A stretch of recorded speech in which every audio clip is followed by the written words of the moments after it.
Alright, so today we're going to change the brake pads on the Magura MT5 4-piston caliper. And these are the stock 9.S. S is for sport brake pads. These are the pinless design. And so the first step is going to be removing the front wheel. We're going to take the axle out.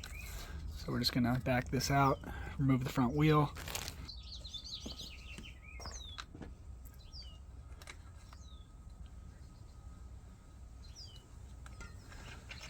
And this is the Yamaha YDX Moro E mountain bike. You can see in here, we got the brake pads. So with the old pads installed, I'm going to be using a flat blade screwdriver, and I'm just going to try to compress the pistons. So I'm going to be just kind of rotating the screwdriver here and decompressing the pads back all the way to make room for the new pads. And these are just held in magnetically. I'm going to try to just get my finger in there, and should be able to just kind of, I didn't really need the needle nose. Pop that one out. And then you do the next one.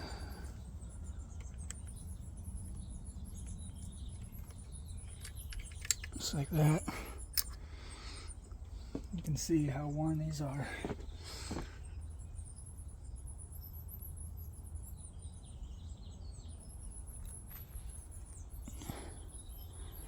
Magura Type 9S. Okay, let's get the new pads opened. Okay, so here's the new pads. And they're the same exact ones. Magura Type 9S. And then so what we're going to do is we're just going to put them in one at a time. Oh, sticking to the wrong side.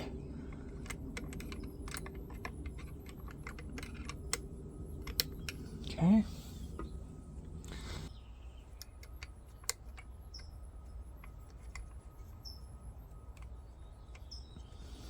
Definitely a bit of a tight fit. Let's see if we can't get these in here. There we go. Not too bad. And see how it just like magnetized over. Now we can put the wheel back on. The rotor, make sure that slides right into the groove.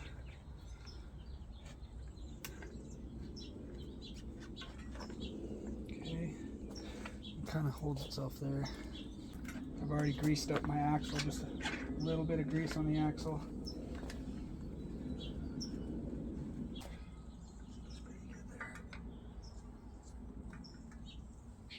Okay, so they're in there.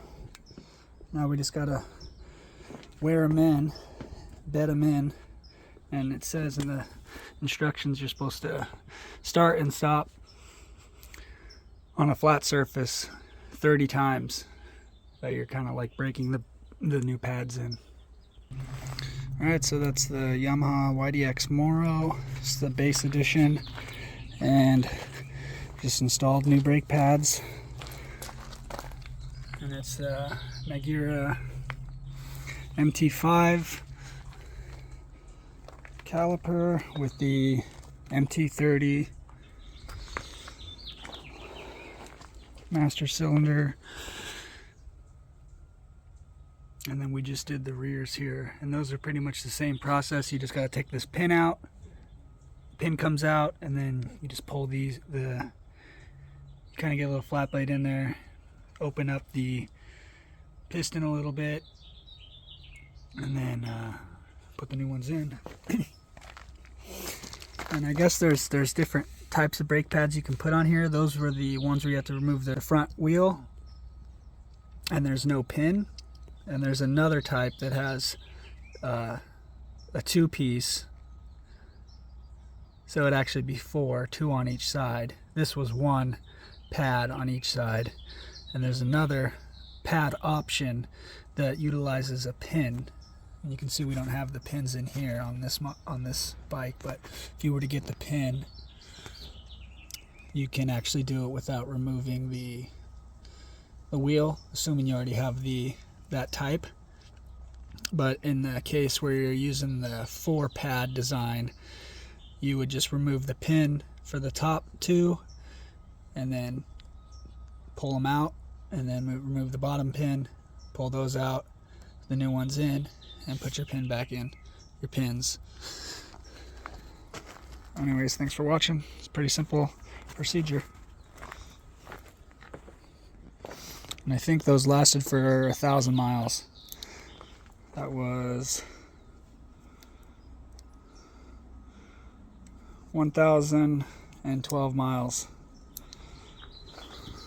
So hopefully we get another 1,000 miles out of these pads.